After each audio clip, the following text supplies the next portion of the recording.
Welcome to Artist Tales, a podcast that features and celebrates artists from different walks of life. I'm your host, Heather Martin, and in this episode, I'm chatting with Alison Aye, who is an English artist whose art form is stitching. Welcome, Alison. Thanks, Heather. It's really good to have you. So tell me a little bit about yourself and your background and how you got into stitching. Well, I can't remember a time when I didn't stitch. My mum and grandma on both sides were big stitchers, and they made all of our clothes, and there was always, the sewing machine was always out, and there was various, trousers lying about that my mum was halfway through taking up or whatever it was she was doing. So I can't really remember a time when I didn't have access to some kind of stitching or just making things in any way, even without stitching, but just making dolls' clothes and little stuffed toys and little stuffed ornaments for the Christmas tree.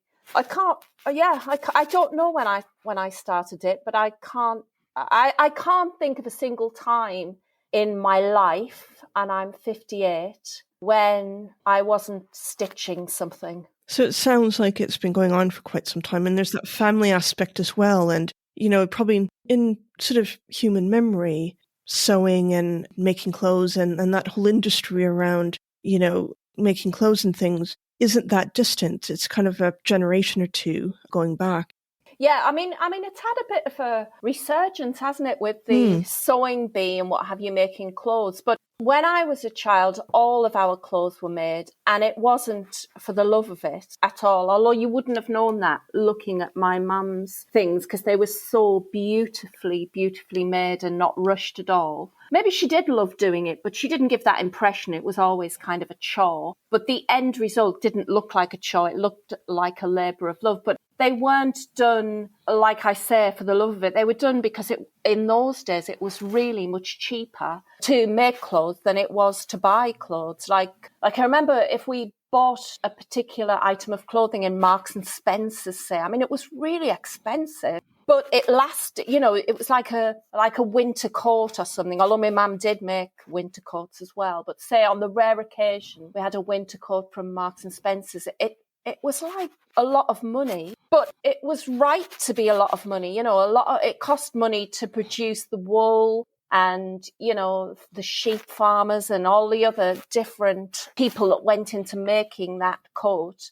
Hopefully, I think, got paid for their labours. And then somewhere along the line, this throwaway society that we've started to live in full on now, although it's reversing a little bit. But I do laugh at this new sort of these eco warriors. Some are genuine, but I do know people that just buy the latest thing every time it comes out, whatever the latest food box is, they buy. And the ethos surely is to just use something until it conks out and then get your new one. It goes against the grain a bit. But yeah, I mean, we wore clothes and in shoes till they wore out.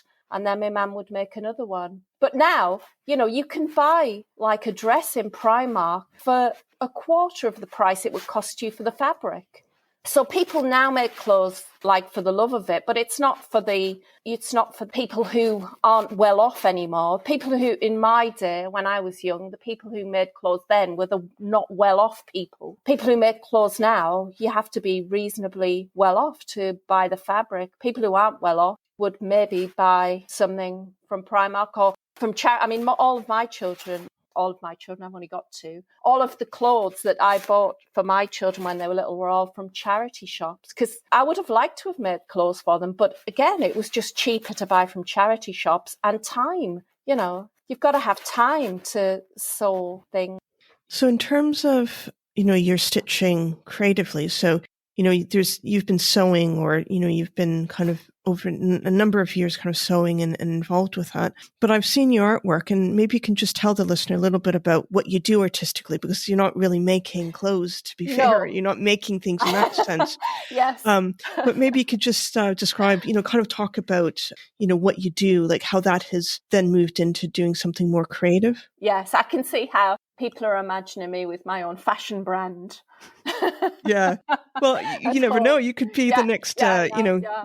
Well, I did actually study fashion at BTEC. So but then, I didn't really learn anything on that because everything, all the pattern cutting and clothes making, I could already do that. We were making clothes very young. What I do, I sort of, people who know my work would be surprised by this, but I am actually a machine sewer. And I have to admit to myself that I'm not now because I've been hand stitching for a very long time. But it's always been just a sort of something to fill in the gap until I can get back on the machine again, which I think will shock people because my hand stitching is I think people would who know me would put hand stitching with me and think, oh, she never works on a machine. But I love my sewing machine. Like, I love my sewing machine the way people love their car.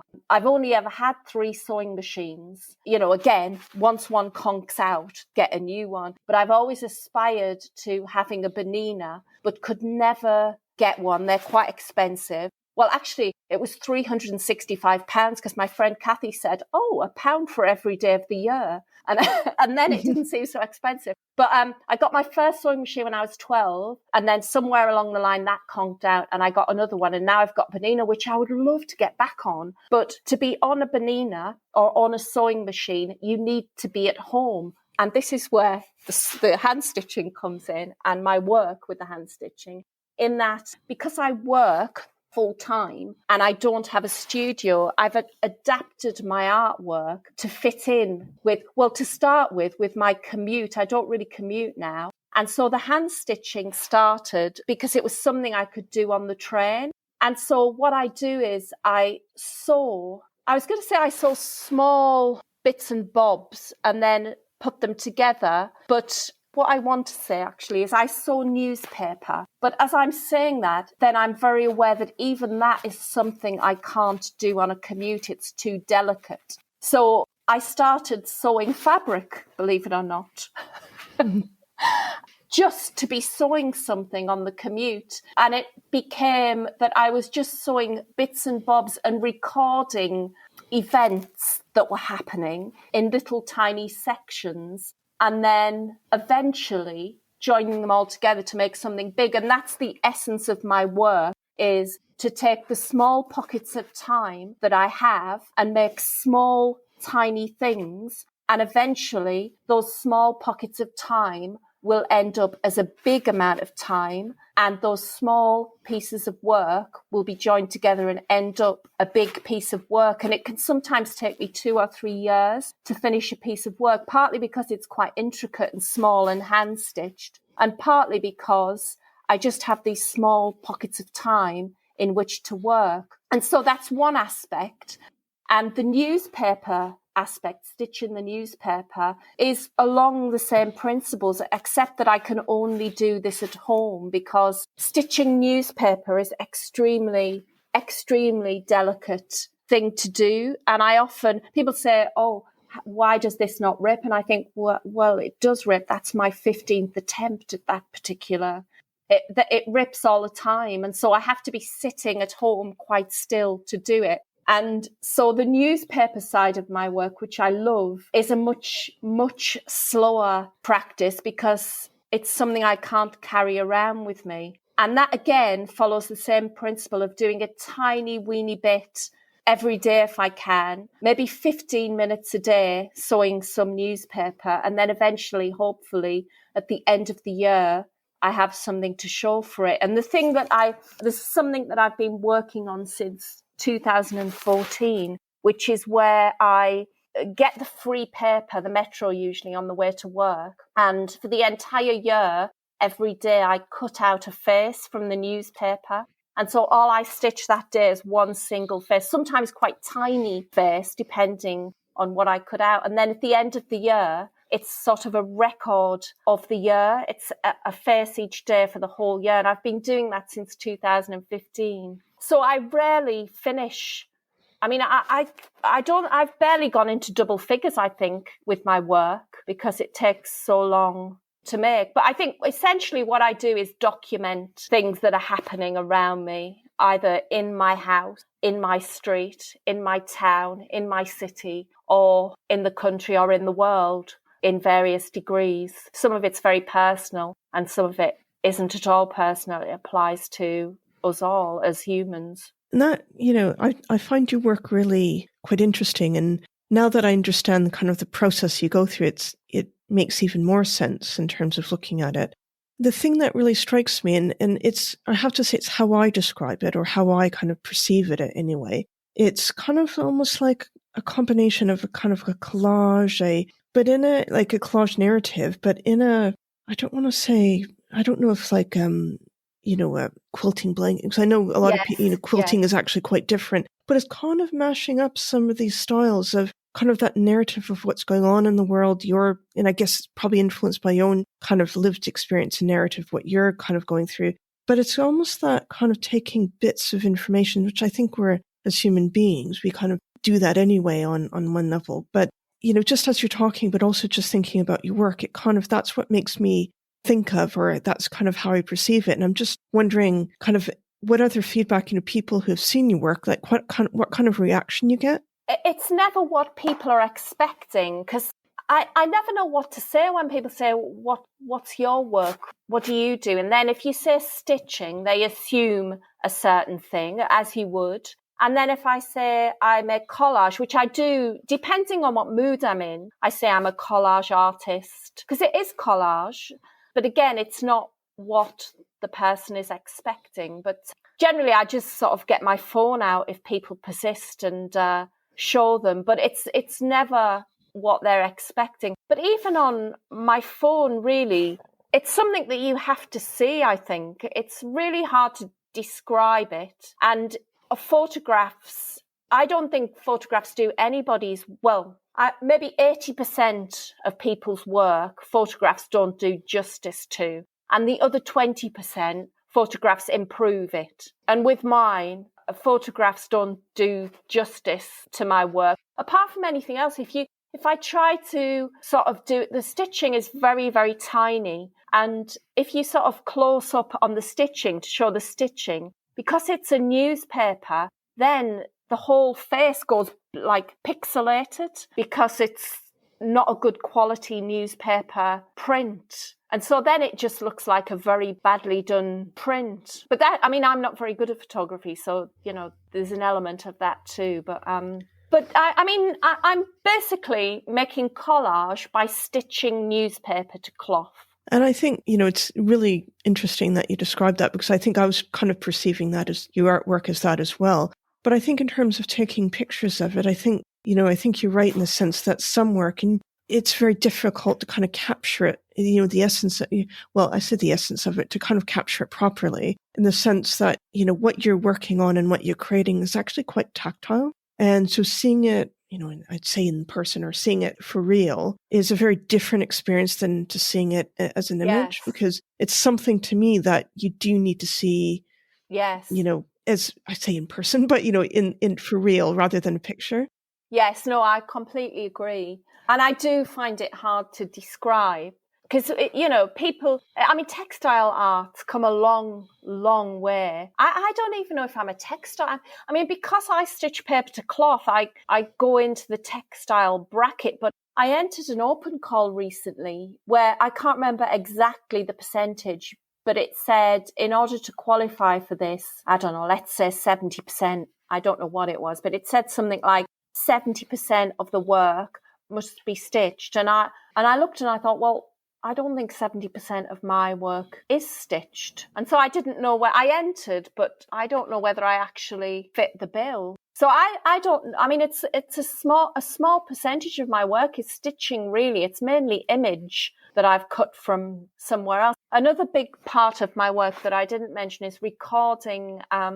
So I cut things out of newspapers and make the images into a collage, but I also make sure that I record the newspaper article that the face or whatever it happens to be that I've cut out. Sometimes it's just someone's feet. so that you can sort of look online and see whose feet they are and what the story was and who took the photograph and who wrote the article and which newspaper it came from. If I have that information, sometimes they don't give you the photographer, or sometimes the writer doesn't even get a mention. It doesn't say who wrote the article. But whatever information I can get, I always record where my materials came from. And that actually can sometimes take longer than the stitching, and the stitching takes ages. But I just, I don't know, it's really important to me to have all of that. It just seems a bit rude to cut someone's feet out and then not say who the feet belong to and who took the photograph of those feet. And I don't know, it just seems rude to me not to do that.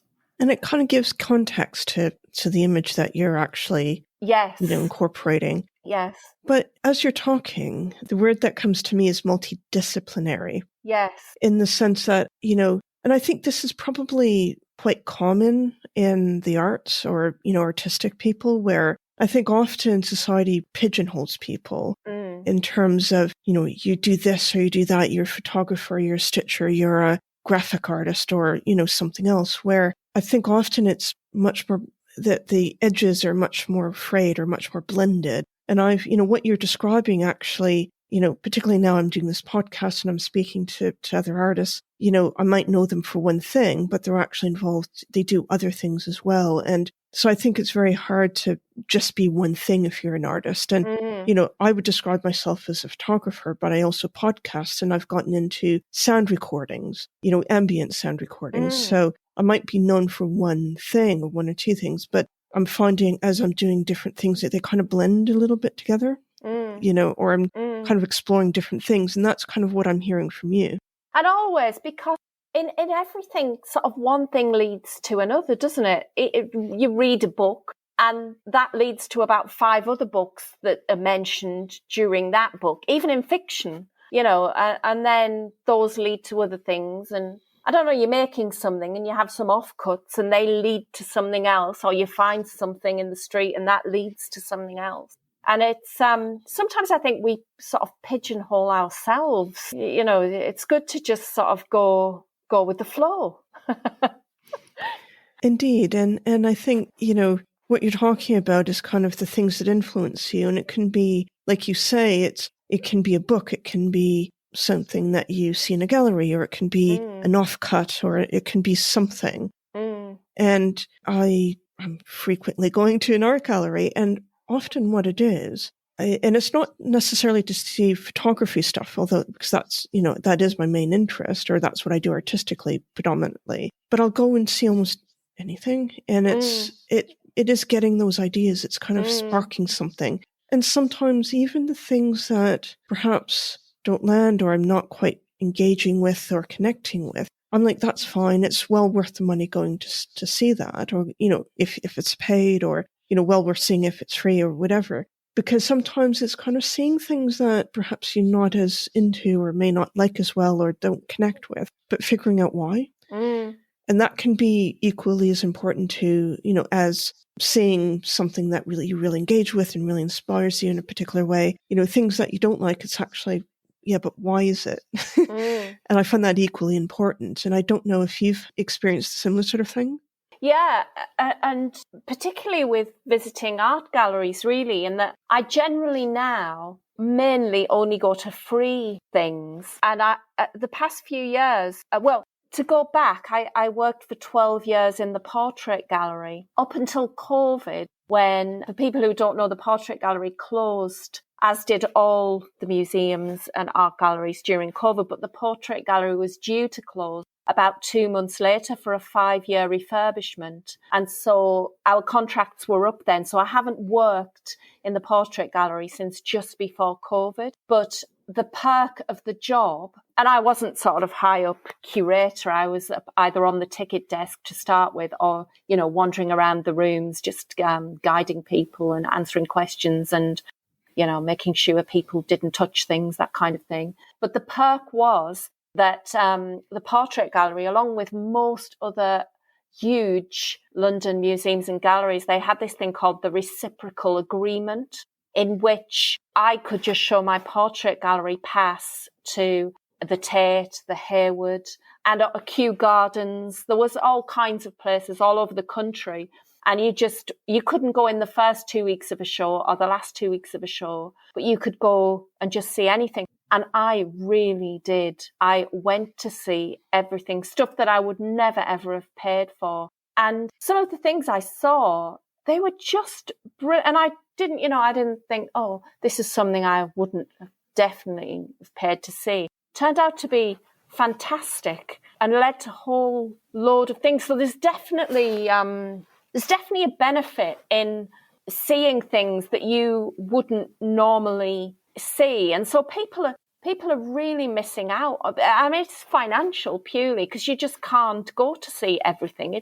Seeing an exhibition is really expensive these days. It is. And so you carefully have to pick and choose and really only go to the things that you really, really want to go to. And so there's a whole load of stuff just going under the net. And for 12 years, I had that, and it was just really luxurious. It's just brilliant. I mean, imagine just being able to go to anywhere that you wanted just because you were passing, pop in. And also, I went to see Picasso on paper at the Royal Academy about 14 times. Just go in and out and in and out. And it was open late on a Friday night, and the portrait gallery closed at 6. And every Friday night, because my train home went at 6:05, which I would always miss, or 7:25. So I'd be hanging around at the station for half an hour anyway. So I used to zoom up to the Royal Academy on foot, have an hour in with Picasso on paper, which was sublime, and then go home. And I'd maybe get home a half an hour later than I would have done anyway, all for free, and just to, just wander and not feel under pressure that you have to see absolutely everything because you've paid your 20 quid and you want to get your money's worth. Just to walk in and just go to one room or just go to see one specific thing that somebody was standing in front of last time. How dare they? Yeah, it's always the way. Absolute luxury, it's brilliant. It's like just opening yourself up to things that you wouldn't normally do. Yeah, it was great to be in that position. Great. Yeah, and I think, you're right. It's a challenge. Many of the museums and art galleries, there's a free element, but then they have paid exhibitions that you have to pay for. And that can be a challenge because, it can, as you say, it's gotten quite expensive. At least there is some free stuff that you can see, which is good. And I think it makes, at least some of it accessible. Yes, yeah. But I think too, somewhere like London, the challenge I have is there's just so much. I mean, you think of London, New York, Paris, all these big cities have all these galleries and things. And it's just, how many hours in a day do you have?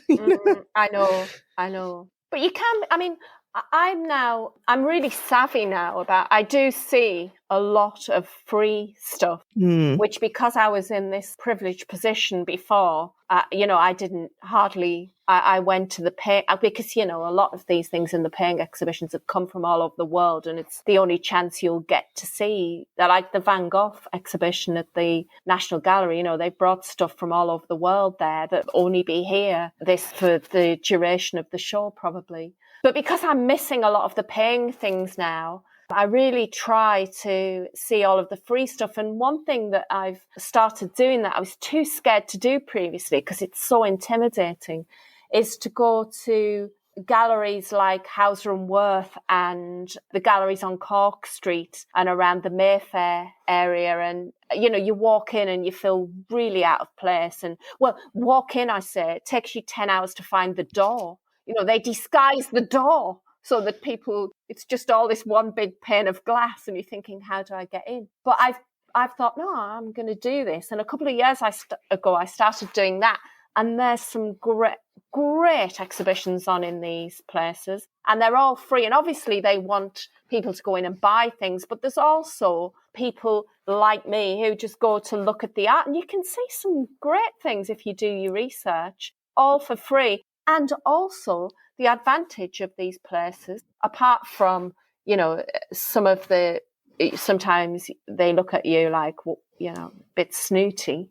But the advantage is that there's never anyone in there. Yeah.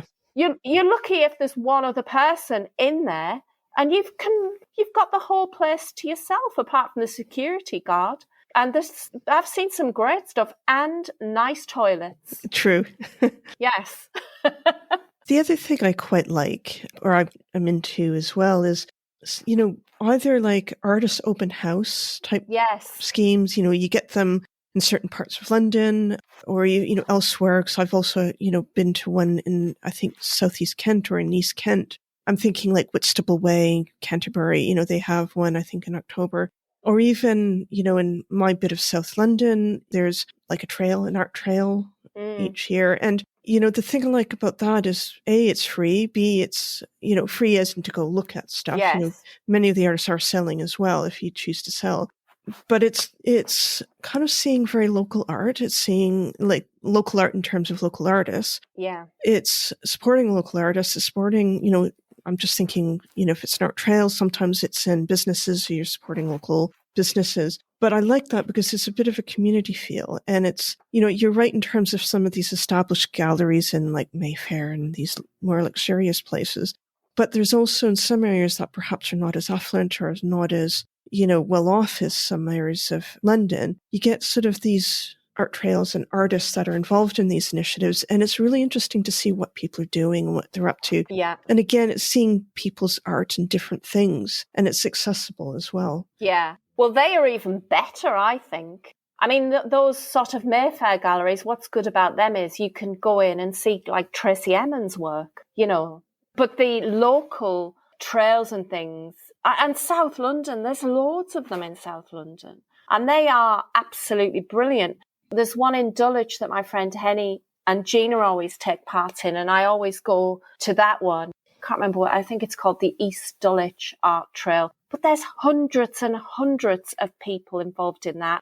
And it's absolutely impossible you're lucky if you can maybe see 3 or 4. That's really spread out as well. And I always end up puffing people when they find out I've been and I didn't go to see them. But you think, well, that's like 2 bus rides from where I was, give us a break.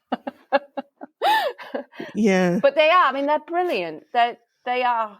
And, all these art groups and, all these artist-run spaces, and they're brilliant, absolutely brilliant. So, if you look, there's lots of free things to see out there. Like you say, a lot of the artists are selling, and it's really good if you can support them and buy something as well. But if not, then it's just, nice to, like Henny and Gina, they always have a cafe in theirs. They make cakes and they sell cakes and biscuits and things for charity. And so even if you sort of can't afford to buy the art, it's a piece of cake. True. Now, I do know, I think it's this year, you managed to get into it was the summer show at the Royal Academy, wasn't it? Yes. Tell me a bit about that. Well, where to start, Heather? Start from the beginning. Well, I'd been entering the Royal Academy summer show, not for a solid 30, I think it was 31 years, but I hadn't entered 31 times. There were a little gaps within that when I had tiny babies and things. So I might have missed a couple of years, but it was 31 years worth of entering. I think I entered about 28 times once. I always only enter one piece. It's £40 now to enter the Royal Academy Summer Show. I can remember when it was £8, and you can enter a certain amount. So, people, if they're entering too, £80, it's just astronomical. But I've got a rule with all open calls. I only ever enter one piece. I think unless it's like £5 entry, I might enter 2, but that's very unusual. And so I've entered one piece over a period, about 28 or 29 times over a period of 31 years. And every single time I get we are sorry, we regret to inform you on this occasion, you're fabulous, we love your work, please enter again, but you weren't successful this year. And so it became a bit of a joke. And about 7 or 8 years ago, I started to turn the rejections into an art piece. So I'll just try and explain that, in that every New Year's Eve, and I have absolutely no idea why I do this. I know that you might ask me later on why I do what I do. I'm telling you now, Heather, I have no idea why I do what I do. Every New Year's Eve, I sew the year that's approaching onto some cloth. So sort of New Year's Eve this year, I stitched 2024 onto a piece of cloth. And then I keep that piece of cloth until the entry to the Royal Academy Summer Show is around about, well, it starts in January and the deadline is about Valentine's Day. And then you enter and then you wait. And I can't remember when the first round of results are out, but it's about May time, I think. And so in May time, I generally get the rejection letter. And at that point, I get this year that I've stitched and I put a big cross through it. And then I just forget about it until the next year comes. But about 10 years ago or so, I started stitching all these big crosses together.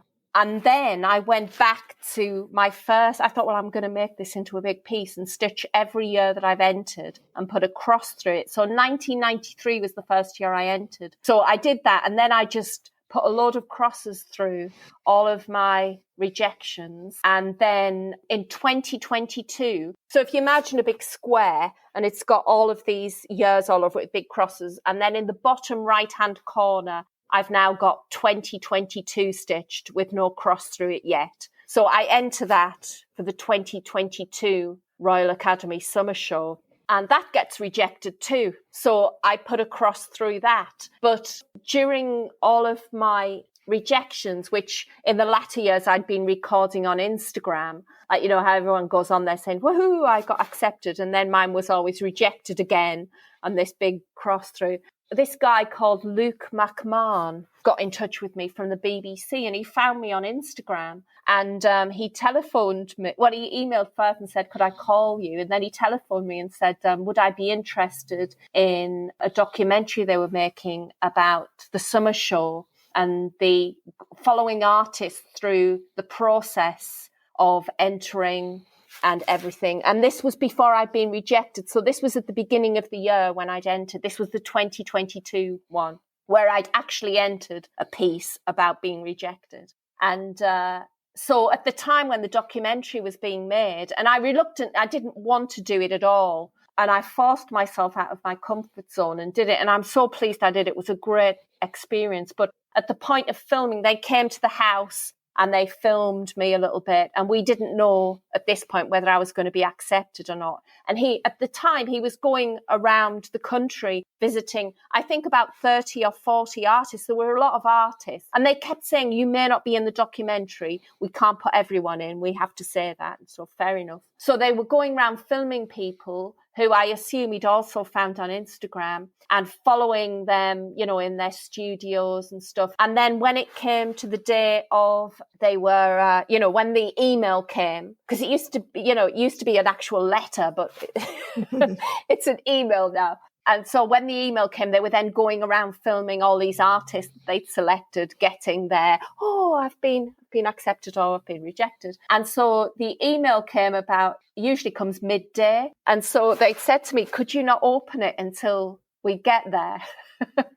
Because we wanted to be authentic. And I said, yeah, no problem. Anyway, they got to me. It was quite late. It was about 6 o'clock at night and I hadn't opened it yet. And he said, I hope you get in, Alison, because we've been to however many and nobody's got accepted yet. And we don't know what to do because everybody that we've chosen so far, nobody's got accepted. Anyway, so he said, so I've got a good feeling, because the odds are with you now. Anyway, I opened it and I'd been rejected as per usual. And so that was that. And he said, right. And then I never heard anything for quite a while. And also it was on the understanding that, they couldn't put everyone in there and stuff. And then when it got nearer to sort of the fact when the show was about to start and Varnishing Day and everything, Luke rang me again and said, yeah, we're going to put you in the show and we've got someone to present it. And at this point, the person I'm about to say wasn't that well known. And he said to me, have you heard of Joe Lycett? And I had, and it's hard to imagine you saying that now because he's on everything. This was before Joe Lycett went on the Laura Kunsberg show. So, he got a bit more well-known then, and now he's everywhere you look. But he said, have you heard of Joe Lycett? And I said, yeah, I have actually.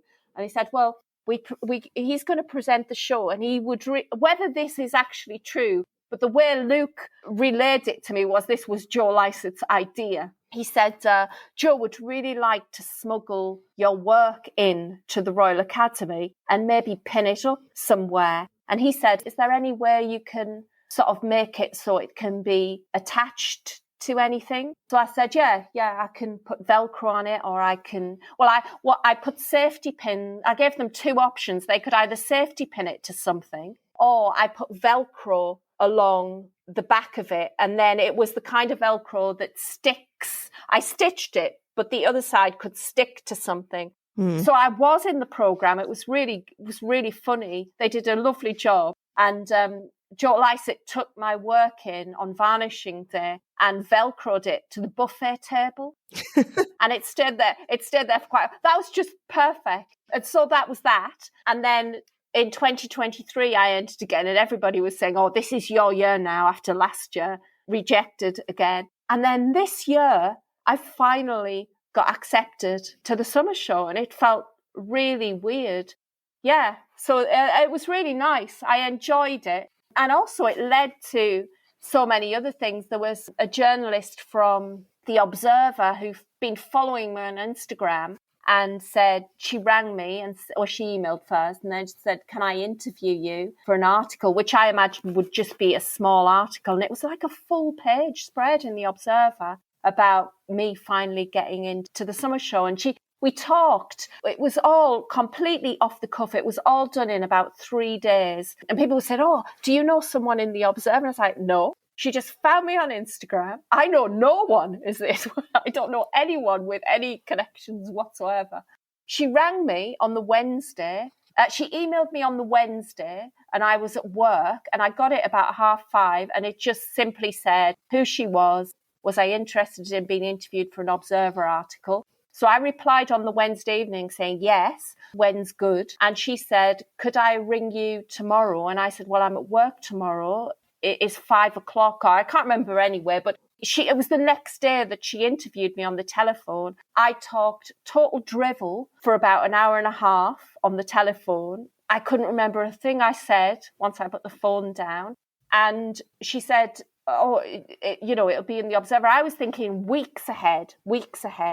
And I went into work on the Friday morning. No, so she must have written it all up from that gobbledygook that I gave her. Absolutely brilliant article. How she did that, I don't know. She must have done it all on that Friday, so just 2 days. And then on the Saturday, I went into work and people were ringing me to say I was on The Guardian Online. And I went on, and there I was on The Guardian Online.